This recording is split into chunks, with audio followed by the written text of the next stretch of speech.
बिस्मिल्लाहिर्रहमानिर्रहीम। अस्सलाम वालेकुम अज़ीज़ सामीन नाज़रीन। अक्सर आपने देखा होगा कि कुछ लोग दवाई खाने के बाद, चाहे वो थोड़े अरसे के लिए हो या फिर ज़्यादा अरसे के लिए, दवाई खाने के बाद अक्सर दवाई के साइड इफ़ेक्ट्स की वजह से दवाई को छोड़ देते हैं, जिसकी वजह से उनके मसाइल में और भी इजाफ़ा हो जाता है।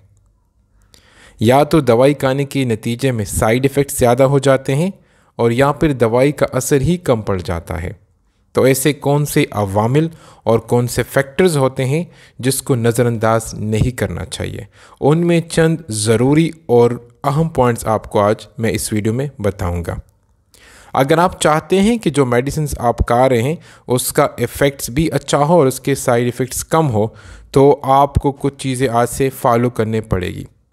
नंबर 1, 2 या 2 से ज़्यादा दवाइयाँ एक साथ इस्तेमाल करने से दवाइयों के असर में कमी आ सकती है। इसके अलावा दवाइयों के साथ कुछ महसूस खानों के इस्तेमाल से ही दवाइयों के असर में भी कमी आ सकती है।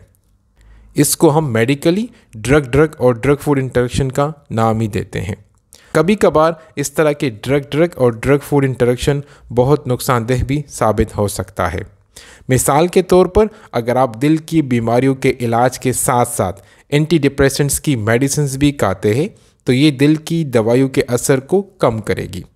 इसके अलावा अगर आप कुछ दवाइयाँ एप्पल जूस, ग्रीन टी और ब्लैक टी के साथ इस्तेमाल करते हैं तो ये भी दवाई के असर को कम कर देती है।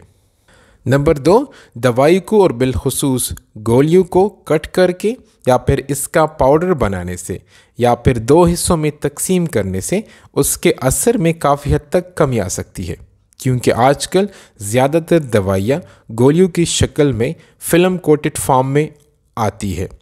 फ़िल्म कोटेड टैबलेट का कंसेप्ट ही यही है कि चूँकि इंसानी मैदे के अंदर स्टमक जूसेस और स्टमक एसिड पाया जाता है, जब भी गोली मैदे में जाती है तो इंसानी मैदे के अंदर मौजूद जूसेस और एसिड एक तो दवाई की साख्त को नुकसान पहुंचा देती है, जिसकी वजह से जो दवाई आप जिस मकसद के लिए खा रहे हैं वो मकसद भी पूरा नहीं होता और साथ ही साथ ये आपके मैदे को थोड़े टाइम के लिए नुकसान भी पहुंचा सकती है।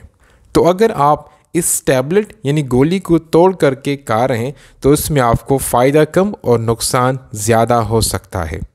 नंबर 3, हमेशा जो भी दवाई इस्तेमाल कर रहे हैं तो उसके फुल कोर्स को इस्तेमाल करें, ताकि जिस मकसद और जिस बीमारी के इलाज के लिए इसको आप इस्तेमाल कर रहे हैं ताकि वो बीमारी जड़ से ही ख़त्म हो जाए और दोबारा आसानी से आप पे अटैक ही ना करे।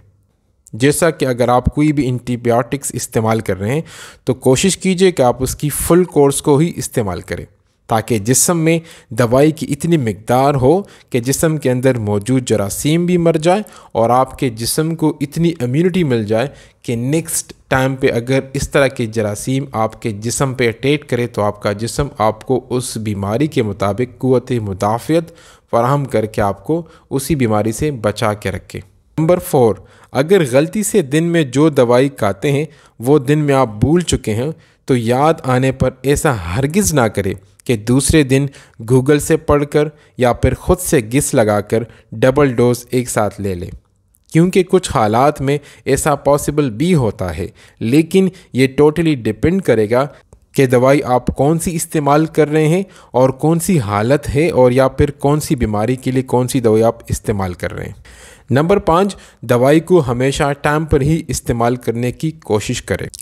टाइम पर मेडिसिन को इस्तेमाल करने से जिस्म के अंदर उसकी मिकदार इतनी मौजूद रहेगी जिसकी वजह से दवाइयों के असर में कमी नहीं आएगी और टाइम पर खाने से एक तो आपकी आदत भी बन जाएगी जो जिस्म के अंदर कोई भी बीमारी को कम करने में आपकी जिस्म की हेल्प आउट करेगी।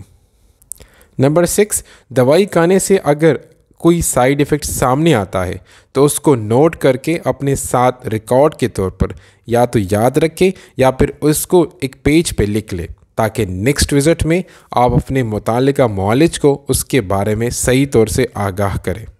अपने मालिज को आगाह करने से एक तो मुआलिज आपकी दवाइयों को डोज सही तौर पर एडजस्ट कर पाएगा, यानी दवाइयों की मिकदार, तादाद और फ्रिक्वेंसी में कमी बेशी करेगा, जिससे आपको दवाइयों के अच्छे असरात और समरात मिलेंगे। उम्मीद है कि वीडियो आपको पसंद आई होगी।